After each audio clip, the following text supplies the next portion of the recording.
Hey guys, welcome to Wealth Wisdom Financial Podcast YouTube channel. I don't know whatever we do. As you know, we do a lot of deep dives in our head and thinking before we get to our wallets. We talk about mindset a whole lot because mindset is how we figure out our finances, right? And it's not just the tactics of what policy to use or what other things that we want to accomplish. But it starts with what happens both in your heart and in your head. And as you grow, you want to impact more people. Right. And so today I get to interview somebody that has helped us. And he's not only been in the church world back in the day, his name is Carl. And now I'm going to say it wrong. Lubbe now. I said it. I don't know. It's everybody says it's different probably. But Carl, he is asks a lot of questions. That's what we do in our financial analysis. Oftentimes when I do my financial analysis with people, they say, that's a great question. And often it's just, what's your dreams and goals? And anyway, but he asks super powerful questions, especially when it comes to the most important skill that we all need, and that's people.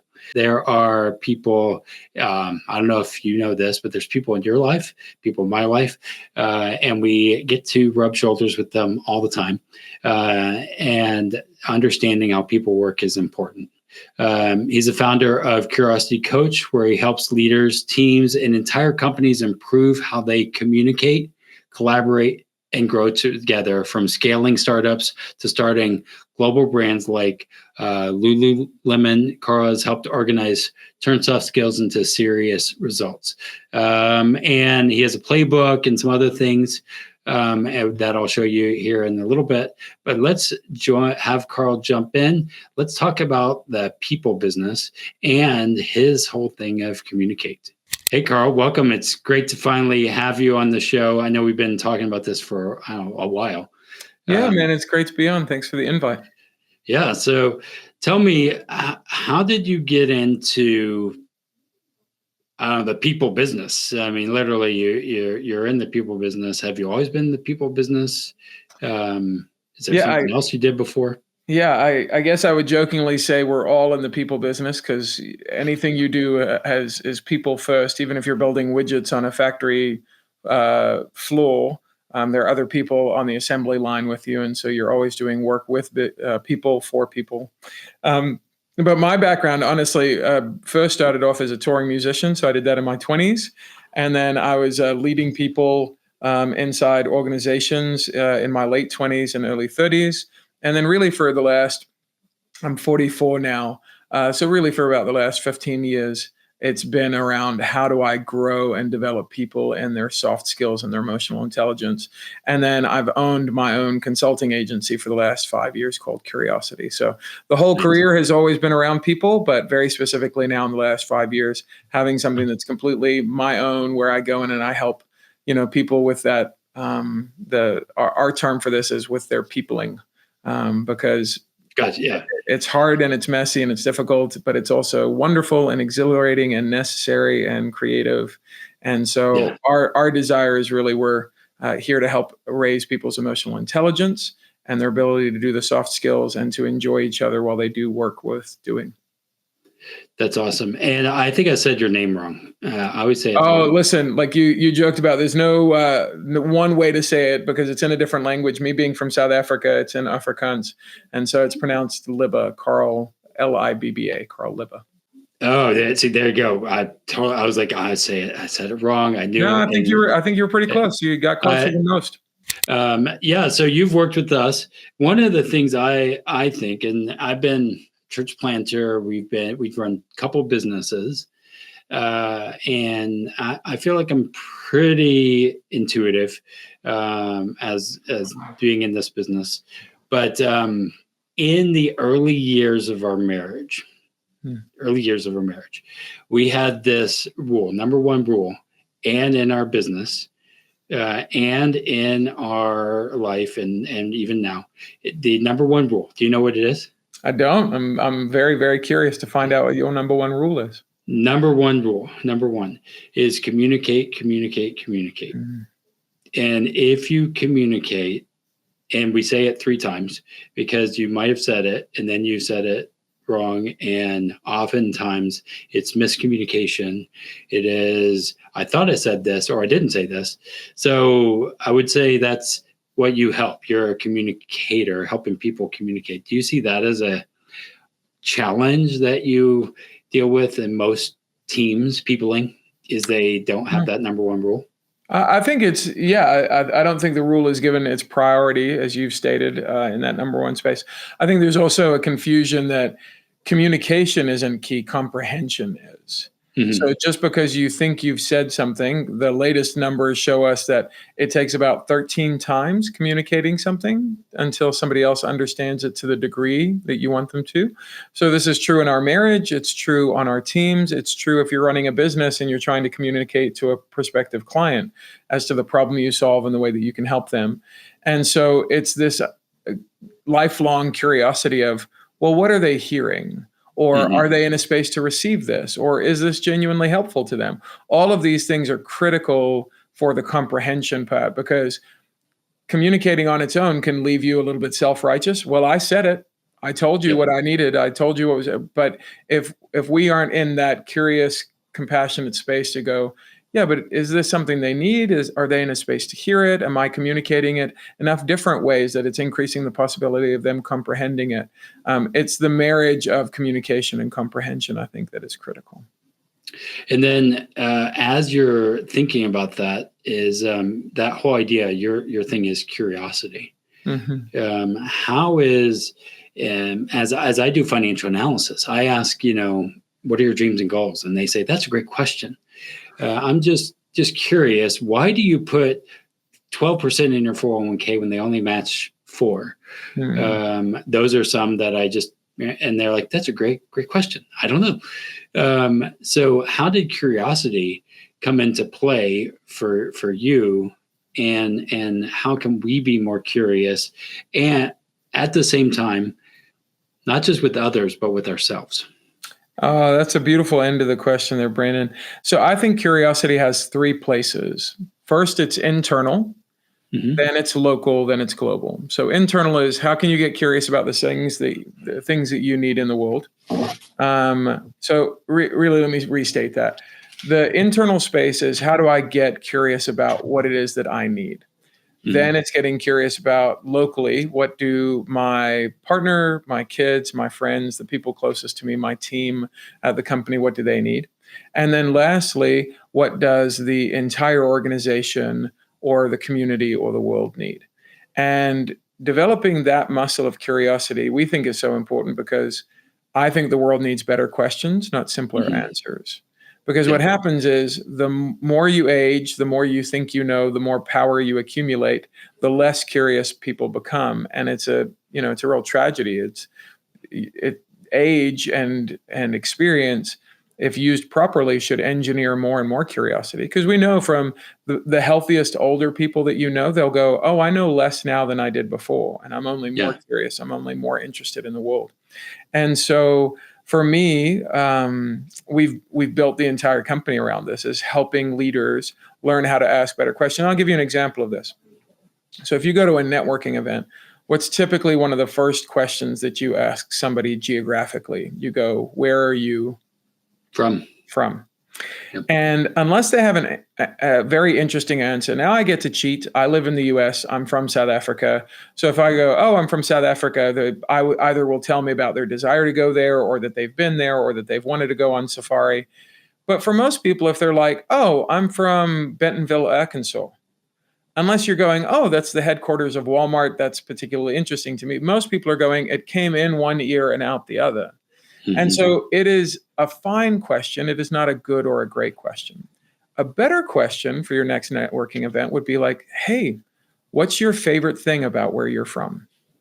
I just went from something that is geographic and statistical to something that is story driven. Now I'll typically the response that I get is the same one you got when you're asking your 401k questions. It's like, oh, that's really interesting. And then it pauses and they have to kind of collect themselves, which, by the way, is always the sign of a good question. If somebody has to think about it, it means the question is big enough that they can kind of go on a quest, which is the root word in question. Quest. So they've now gone on a quest to like, discover what's the thing that you're engaging them on. And the more and more we do that, the more connected we are and the more likely we are to lean into each other as opposed to leaning away from each other, which is, the primary part of my work is inside the workplace, inside teams and companies, executive teams and middle management. And what I'm engineering all the time is you're frustrated because you're not getting what you need. And so you lean away from your teammates or you lean away from a problem, as opposed to if we can get curious, it'll cause you to have the courage and the creativity to lean into a problem.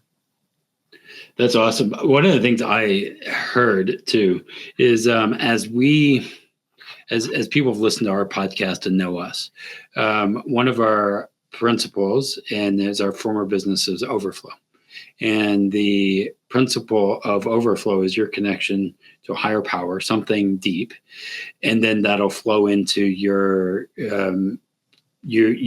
friends and family, your community, and the world, right? And as businesses go, if I'm not right here personally, I can't flow to my family. Then that stops up to my team and then the world. And so that's kind of what you had mentioned. And as a business owner, we can't sell more widgets if we're broken on the inside somewhere, right?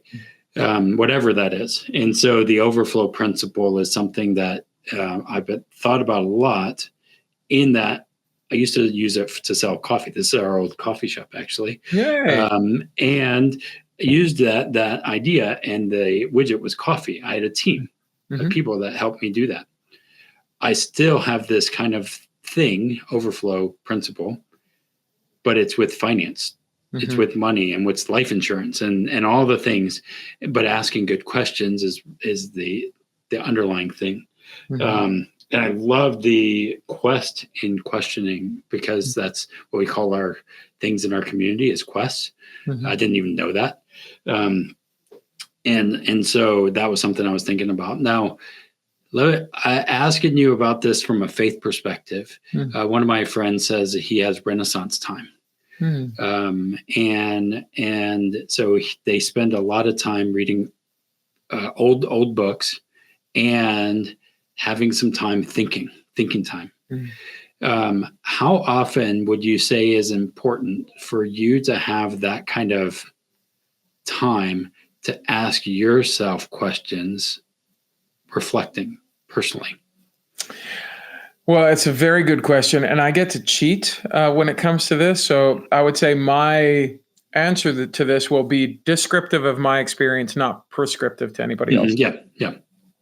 So my father passed away my senior year of high school, and I was really young for a senior. I was 16 when I graduated. And so I decided to take some time off and go back to South Africa because I didn't really know my family there anymore, the extended family. And so when people hear that, they go, "Oh, you went on an Australian walkabout," is what the Aussies call it, and then, or a gap year for most Europeans. And how exciting must that have been? You went through Cape Town and Port Elizabeth and Johannesburg, and you went to the Kruger and up to Zimbabwe. I spent 9 months couch surfing, some of the most bored I've ever been in my entire life. Because what happened, I've got a year off, but everybody else has to go to school and to work. And so I'm spending 6 and 7 hours a day by myself waiting for people to come home from work or from school. And during that period of my life, from then 17 to 18, I just got really comfortable and enjoyed the state of my own company. And so for me, that really formative experience has created now a desire to both extrovert, because I naturally enjoy people and get energy from them, but I also deeply enjoy my own company. And so for me, it's almost like it's a daily, habit. I'm not one of those people who I have lots of respect and maybe a little bit of envy for early risers who get up at 5 o'clock and they're already wide awake. I think 10 years of being a professional musician, I'm still slightly more, awake at 1 a.m. than I am at, 5 a.m.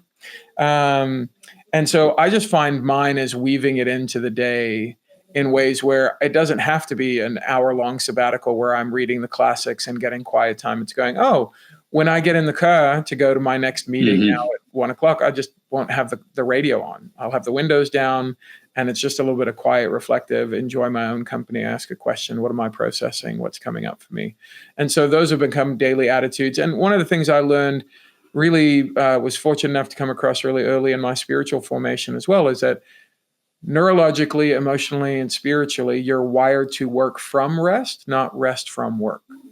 And Yes. in Yeah. the Christian tradition, we see this, right? I mean, Eden was given first, then the work. So rest was Yeah. given, Sabbath was given first, and then you worked after that. But also, my brother is a functional neurologist, and so I get to steal a lot of his wisdom and his clinical knowledge. And he goes, no, like the human biology is designed that way. It's designed to rest first, create cellular development, and then strain, and then rest again, and then work from that strain. And so I think for people, it's a really good exercise to go before I go into a meeting, before I go into a season of strain. What does it look like to recover? Or not even, sorry, recovery comes later, but what does it look like to rest first and Yeah. then rest? Yeah, I again, as I think about, we're on this treadmill running all the time, and then we have these great things that are amazing technology devices that ding all the time, and we don't know how to disconnect from them. Mm-hmm. My wife is one of those people that gets up at 5 a.m. and does all kinds of thinking time, So impressive. and I'm like, man, that's amazing. And she's like, when are you going to do it? I'm like, I'm trying. Heaven, maybe? Yeah, maybe on the other side of eternity, but it's probably not happening this side. I'm working on it, and that's something where, as we've been learning, is putting those. And I think about this as time, and those big rocks, and then the other things, and so that putting yourself first, having that time, whether it's 20 minutes in the car or an hour in the morning, doesn't matter, but making sure those things are in place. Mm-hmm. And then you put the other things, teams and all that in there. Because if you have that time to reflect and ask, why am I feeling this way about this person? That might help you go into that meeting a little healthier. 100%. Yeah, Yeah. to use your word, overflow, you can't pour clean water out of a dirty cup. Yes. Yeah. And that's why I loved working with you on some of this, and just thinking about that. And as we build healthy teams, now, what have you seen the pitfalls, like, as far as, we've been working with people, we've seen that. What has been some of the things that you're like, oh, there it is again. I feel like I slayed this dragon, and it just shows up that you just see every time that it's obvious to you, not obvious to the rest of the world. Yeah. So unfortunately, I'd like to tell you that there is one, but there's not. In our experience, there's seven. Seven, Okay. I like the idea of 7 dragons to go and slay on your quest for better questions. That could be the next book. But the ones that we will deal with fairly immediately are purpose alignment. So the whole team doesn't understand the problem that the company is trying to solve. So they're all solving for different problems. And so then that's where they get burnout because they don't know why their work matters. Yep. The second problem would be expectation setting. So, okay, maybe we've gotten on the same page of the problem, but we don't know who's supposed to do what. And when we don't have that clarified, you'll have 4 stages of unmet expectations. First, there's hurt, then there's frustration, then you have resentment, and eventually bitterness. And so we're trying to undo those by giving people the tools. And by the way, each one of these 7 problems, or 7 dragons to your language, all has a tool to defeat it. So there's a literal tool that we run through expectation settings where it needs to be clear, then doable, matched, and met. And we can actually measure that, our expectation setting was at a 4 out of 10. And then after we start using the tool for a couple of weeks now, it's at a 7 or an 8 out of 10. So we can see growth and clarity coming. The next thing after that is there's conflict. Anytime you reset expectations, you're naturally going to have conflict. And so the average employee under the age of 40 is more likely to look for a new job than have a hard conversation, especially around money or raises or potential. And so it's like, well, no, hold on. The tension is good if we use it properly. So how do we teach you to have a hard conversation? And so we've got a tool for that as well. And then the fourth thing comes in when we don't know how to, clarify our language. So we've had some conflict, but what you're saying and what I'm saying isn't exactly the same. So it's that communication skill you were talking about. After which, we'll create some onboarding issues where we go, okay, we know what we're doing. We have the expectations. We've had hard conversations. We've clarified the needs. But hold on, where are we in the training process? Because you might know something really deeply and I don't know it. And so that's the onboarding or the people development. And then once you have people onboarded, they're going to have new ideas of how to do things. And so how do you run a process of idea to implementation where your ideators don't get shot down and your implementers don't get worn out? Yeah. And then the final thing is really this big amorphous idea of leadership development. And so that's what we see as kind of the seventh problem or the seventh dragon is leadership is really just three things. It's attention to the right problem, intention with a couple of manageable solutions, and then finally a commitment to a deadline or a result that actually changes and moves the needle on that problem. So those are really the seven things that we see most as purpose alignment, and then going straight into expectation, management, conflict, people development, clear language, ideation, and leadership. So as you're running a business, I'm no therapist, right? And so that's the hard part is I feel like we have to be camp counselors as well sometimes. Yeah. And business owners, entrepreneurs are also having their own issues, right? Sure. Their own challenges. They're busy being people. Yeah, right. They're people. I have one person that said I need to change because I've learned how to be a company that's a $20 million company, and I need to turn and be a different person for $100 million company. Yep. Yeah, what got you to 20 won't get you to 100. Yeah. Yeah. And so how would you say as a leader that we need to communicate with this, and knowing that also being open, knowing that things may shift? How do you deal with that, knowing that, hey, this was good for a 10-person team, but at a 30-person team, everything needs to shift? Yeah, I think it really is growing your curiosity. You had a certain curiosity that got you to 20 million. It will require a different curiosity around both people and process to get to 100 million. And this is where we focus. We focus on both parts of that because we think there's really four critical P's to having a for-profit company. First, it's a purpose. What problem do you solve in the world? The next thing is the people who are drawn to that specific purpose. Then it's the process that supports those people in solving that problem. And then fourthly, it's the profit that is then drawn to that particular problem being solved. And so if you can re-examine that four-part framework for 20 million as opposed to 100 million, you're going to need a larger purpose to get from 20 million to 100. Other than just the $80 million delta between 20 and 100. That's not an interesting enough problem for A players to be attracted to. But once you're able to communicate that and clarify that, then those sorts of people will be drawn to it. But then also your leadership of those sorts of people will have to adjust because the players that will take you from 20 to 100 million are different than those that took you from 0 to 20. So how do you have the hard conversation with your existing people to go, hey, are you wanting to grow in this direction? Or were you only interested in a company of this size?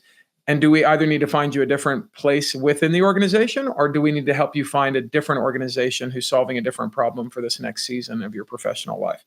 And that takes a lot of curiosity and compassion to go, I want to have this conversation. I don't want to just assume that either you're good enough and want to go, or you're not good enough, so you need to get off, or some combination of those two things. Yeah. And then the third part of this is we also then work on, this is why we created tangible tools. It's to fix the process. Because process, not people, are the problem. And process, not people, are the solution. So as soon as we create a framework that your 100 million kind of people can be in, now they need to rest on a foundation of processes that can serve them getting from 20 to 100 million. And then what I tell people, oddly enough, is you just have to have the fortitude to wait for the profit to come to you. Because once you're fixing the right problem with the right kind of people and processes, it's wild how profit just starts to take care of itself. But if you chase the fourth thing, profit first, at the expense of process and people and purpose, it's amazing how profit will just start to run from you. So it's this difference of, can I build something at scale that feels safe and stable to both people and profit? Then they'll be drawn to me. If I'm chasing both of those things, they will constantly run from me. Now you mentioned, and I think it's a different kind of profit first, right? Where people are, I'm a profit first certified individual, right? Client. Right. And so when you said profit before people, or that can be damaging, right? And so, but at the same time, this is why I love profit first, and why this is such a powerful thing is, most business owners, especially small business owners, they're last to get paid. They're last to take care of them. And you are a person. You are one of those people, not just your team, but you. Right. Yep. And so by putting those priorities in place and those foundations in place, you're able to ask the right questions. Having a good financial process is why I love infinite banking, is by having the financial framework. I then can say, okay, here's the process, the financial process. And if we do the right things as far as in the game plan book, and we follow that, that'll help lead. But then it changes. It has to change because percentages change. Right. You're not going to make, if you're making 100 million, you're not going to make 50% profit, or not profit, but 50% owner's pay. It's going to change because you have more teams. Yeah, you have to pay more. And this is where we talk about expectations are experiments. So with all expectations, they're changing all the time, and we're not re-examining them and resetting expectations often enough. So like you said, when the percentages on the revenue or the profit change, well, that should indicate, oh, the experiment is altered either slightly or greatly, and we need to re-examine the expectation, which means we need to reset the experiment.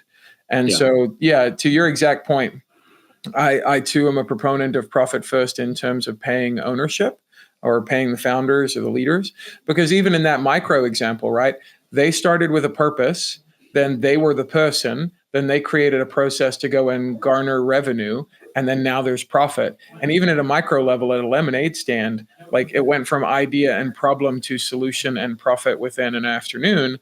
Well, you should get the first returns on that profit in order to feel stable in yourself, to then attract players around a bigger purpose, around new, greater processes to go drive more profit. And so those things to me are mutually inclusive. Yeah, I think that's again, as I was talking to you, I'm like, he's the people guy, we're the finance guy. You work together. And if you understand the 80-20 rule, or the other rules of like not spending on stupid stuff, like a lot of times business owners are doing that. Your biggest resource is your people. Look at any business, it's either rent or payroll, or both. And payroll, and if you train somebody and then all of a sudden they're gone after a year, because all that costs a lot of money. And so how have you seen with that, and this kind of may go off a little bit, with the invention of AI, all this chat GPT stuff and everything else, though sometimes the people part is like, well, I don't need to talk to a person because I got Siri and Claude and everything else now. How have you seen that shift for you and your business just in the past, I don't know, 6 months? Yeah. So like you said, the advent of all things AI is just the newest widget. It's the newest tool in my mind. And so I coach executives and founders every day. And one of the things that I'm telling them is, this is not the end of people. It's the new tool to integrate with people. And so even in our work, we talk about, we train people how to people. And what we're adding now to that is, we're training people in the age of AI. Because they will be integrating with AI, and it's not an either or, that you will either be good at people stuff or you will be good at AI stuff. It's a both and. You will have to continue to invest in your peopling skills, because that will actually get exponentially more costly. because people are looking at AI and going, oh, this will eradicate the need for, I guess, any humans in my team. It may eradicate the need for some basic tasks, but the way you should be thinking about that is if I can take my administrator, AI is not to replace them, it's to make them 100 times more productive. And so if I'm peopling them well and helping them set great expectations and understand the conflict and ideating around this and developing them and creating great leadership skills in them, all of a sudden you don't have one administrator, you have 50 or 100. These other tools have increased their output by a force factor of 10. And so the things that we're seeing now is a lot of anxiety for smaller and mid-sized companies on being able to keep up with that. And so one of the things we're talking about is hiring automations specialists and AI subject matter experts. And so we've even in my company, I'm not an automations or an AI expert. So what did I do? I partnered with other people who are. And so even in our company, they're going, oh, we're having a problem with our 90-day reviews, or people aren't performing as well as they would. Should we replace them with AI? And then we go in and we basically do an audit of, well, what are you doing inside the company? Oh, well, they're not performing because the expectations are unclear, not because you should be replacing them with AI. And in other places, it's going, they're doing some very manual tasks that you're overpaying them for, where we could partner them with an AI agent to be able to do that sort of thing. And so our experience in the last 6 months, and I think it'll be our experience for the next at least 50 years that I do this work, is it will heavily be about how do you train EQ, because that's only getting more expensive. Emotional intelligence, people with people, while IQ gets drastically cheaper, because I don't need somebody's particular data subject matter expertise. I need their wisdom, their consultation. How does this work in the real world? And those things will only be, I think, increased by our ability to do them at scale with things like AI. I've been thinking a lot about this and using it for tools like again, profit first and infinite banking. How do I make it easier using that? And I've used the tool actually to do just customer feedback, right? Now, what's interesting is you mentioned back in the day. This is in the Wayback Machine in 1995. Remember, way back when? Way back. Yeah. There was no 14 years old. Yeah, right. There was no computers, right? And then all of a sudden, between 96 and 2000, we have this device that we're talking through that everybody has, and these smartphones. That 5 years changed everything. Everything. The whole planet. Everything. And a lot of people were resistant, business owners. Some of them were like, yeah, it's just a fad. But it was what took over. And I believe that we're in that age of AI where there's a chasm happening. And as business owners, if we aren't trying to playing with it to learn how we can use it, or have people that know how to use the technology side, that's important. But as you said, nothing replaces the emotional intelligence and all that. I think that's why it's so much more important to dive into that stuff and to understand that people are people. We still have the same issues sometimes, whether you were in the Roman times or today. And some of it's remotely like, I want to have purpose. I want to have a reason to be doing things. Same thing as back in the day. So I love that. I think that's, again, why we can get along so well, is because it's not just about the numbers. It's about asking good questions and continuing. And it's using technology to help make it faster. But in the end, we have to sit with ourselves and ask ourselves good questions. Right. I want to share your website here because I love sharing websites, because here's the thing. Oftentimes, most people like brick and mortar coffee shops, they don't go in to the coffee shop because they're afraid they're going to get zapped, because it wasn't like the Starbucks that they went into before. Right. You know what I'm saying? Like, we never go into new weird places. And they make a Frappuccino. Am I ordering it wrong? Can I go in here? Can I do the same thing that? Can you guys do the thing that I'm used to? Yeah. Yeah. That's what happens all the time, I swear. So As you guys are working, and I work with a lot of business owners, a lot of times they will complain about their people, but they don't invest in the things that will help them grow in their people skills. And so, guys, as you're listening, this is something that you as a leader should invest in, because your greatest asset is your people. They make the widgets happen. So anything you want to show on this? This be a fun question for you. How much do you think it costs a business owner when they lose a talented person on their team?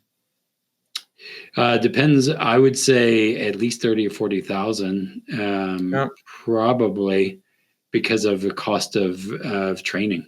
Yeah, training, getting somebody, again, lost productivity. The conservative math these days is 2.5 times their yearly salary. So if you're paying somebody 100,000, that's $250,000